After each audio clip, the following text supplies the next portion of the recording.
Purpose of environmental awareness. Environmental awareness is understanding our natural environment and making choices that benefit the earth. This determines a lot of aspects such as the complex interrelationship of human and his total human impact on the environment, achievement of knowledge and skills related in solving environmental problems, and sensitivity towards environmental problems and the willingness of humans to get involved in the national and international policies to solve these problems. So, environmental awareness means understanding and protecting our planet by making informed choices, solving problems, and actively engaging in environmental efforts. This explains that environmental awareness involves understanding the natural environment and how it functions, making choices that are beneficial for the earth, recognizing the complex relationship between humans and their impact on the environment, gaining knowledge and skills to solve environmental problems, developing sensitivity towards environmental issues, showing a willingness to engage in local, national, and international efforts to address these problems. Why environmental awareness matters? Before we start, let us define environmental awareness. So, environmental awareness is the process of being aware of our natural environment and making choices that an individual can do that benefit the earth rather than to harm it. Many environmental issues stem from the individual's lifestyles, such as improper waste management, leading to pollution and population growth, driving industrialization and urbanization, the rapid growth of science, technology, and global population since the Industrial Revolution has significantly increased our environmental impact. So, for the human impact, individual lifestyle choices such as how we manage waste or consume resources plays a significant role in causing environmental problems. For example, improper disposal of garbage leads to pollution that harms ecosystem. Next, industrialization. Advances in technology and industrial growth have both positive and negative impact on the environment. While technology can create solutions, industrial activities often increase pollution and resource depletion. Next, population growth. The increase in global population intensifies environmental pressures by demanding more resources, creating more waste, and expanding urban areas, which worsens environmental degradation. Now, let's talk about the 3 R's: reduce, reuse, and recycle, and why they are important for sustainable living. Number 1, reduce means using natural resources wisely to minimize waste. Number 2, reuse refers to giving items a second life, such as plastic bags and bottles, so they are not thrown away immediately. Number 3, recycle involves processing used materials into new products, which helps decrease solid waste and pollution. By practicing the 3 R's, we reduce air, land, and water pollution and help prevent the deterioration of our environment. This also lessens biodiversity loss and depletion of natural resources and even natural disasters linked into environmental damage. Next is ecological footprint, which measures how much land and water are needed to support our lifestyle and absorb our waste. The image shows a comparison of different ways of living. First image, a family from Sitio Liñama, Mindoro, who lives simply and consumes very little. Second picture, a typical family in Japan with many possessions, representing higher resource consumption. This comparison shows a country's standard of living rises. Its ecological footprint also becomes larger, leading to a greater environmental impact. Ecological deficit and global impact. An ecological deficit occurs when a country's or the world's footprint exceeds its biocapacity to replenish resources and absorb waste. This unsustainable trend depletes natural ecosystem faster than they can renew. The EU, comprising 7% of the world population, uses almost 20% of Earth's biocapacity. If everyone consumed at the average EU rate, 2.8 planets would be needed, far exceeding the world average of 1.7 planets. Scientific principle of sustainabilities. To achieve environmental sustainability, we must learn from how life on Earth has adapted for billions of years. Applying these lessons to our lifestyles and economies can lead to more sustainable future. First, reliance on solar energy. The sun warms the planet and supports photosynthesis. Under this, for example, the sun is Earth's main source energy. It powers photosynthesis, climate systems, and natural cycles. Sustainable societies rely on renewable energy, like solar and wind, instead of fossil fuels that run out and cause pollution. Second, biodiversity. Variety of organism and ecosystem allows life to adapt to changes. Under this, biodiversity is the variety of life on Earth. Diverse ecosystems are healthier and more resilient, allowing nature to recover from disasters and adapt to change while providing food, medicine, and clean air and water.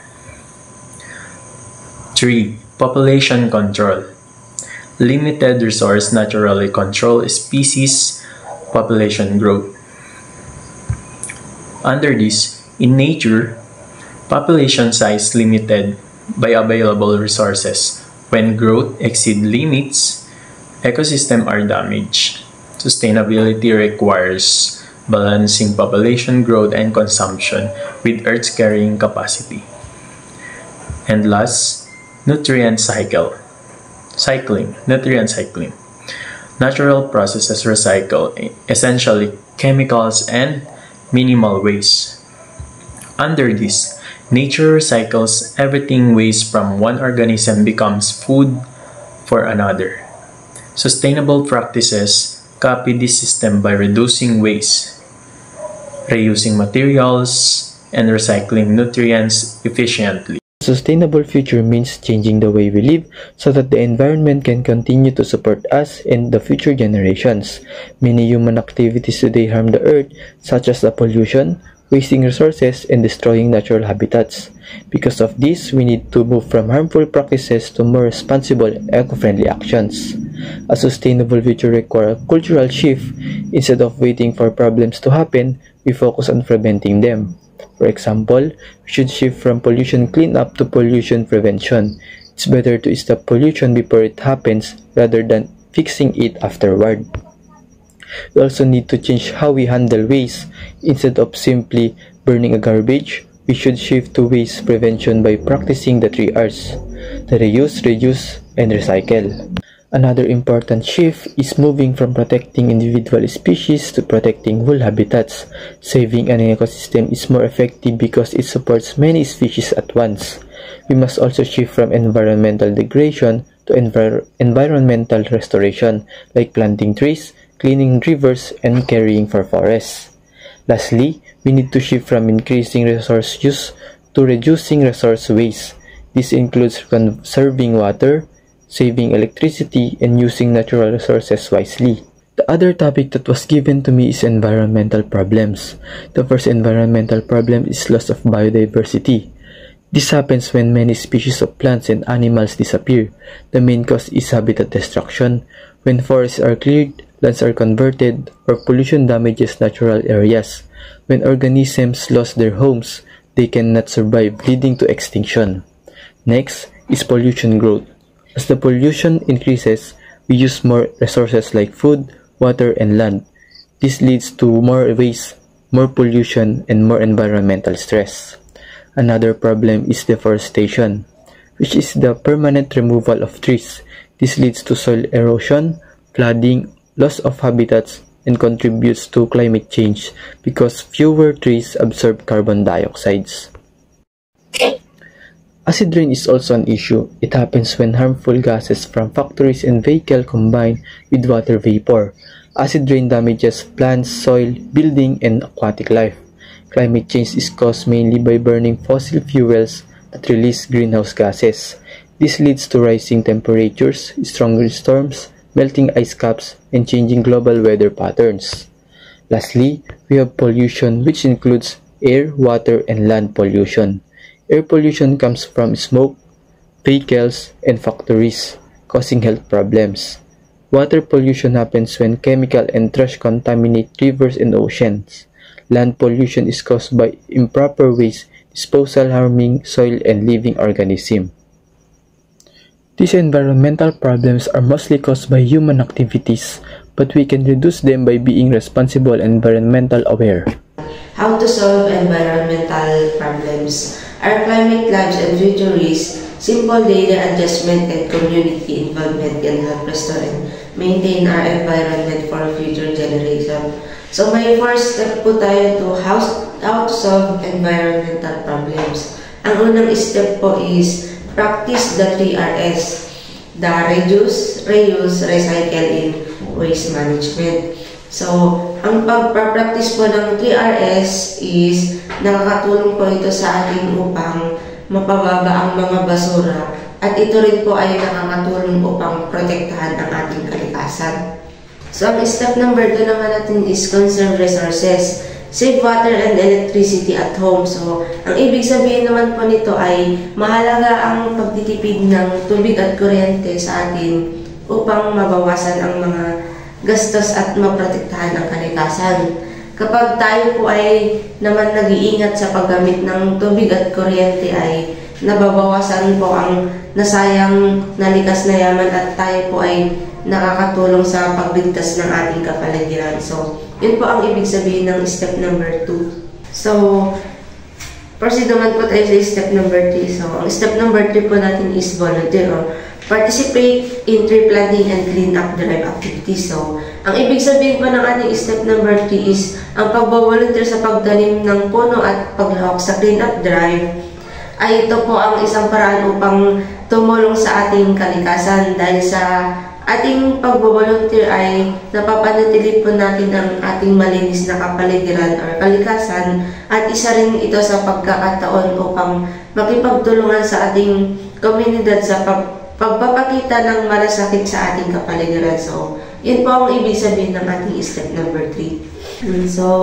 proceed naman po tayo sa step number 4 which is the last step for how to solve environmental problems. So, ang first step po is educate, raise awareness in the community about environmental importance. So, ang ibig sabihin po ng ating step number 4 ay ito po ay ang pagbibigay ng kaalaman o pagtuturo sa ating komunidad tungkol sa kalahagan ng ating kalikasan. So, kailangan po natin itong ipaalam sa ating mga kapwa natin kung bakit po mahalaga ang pangangalaga sa ating kapaligiran at kung paano po makakatulong ang bawat isa sa atin sa pagprotekta nito. So, yun po yung 4 na step sa how to solve environmental problems.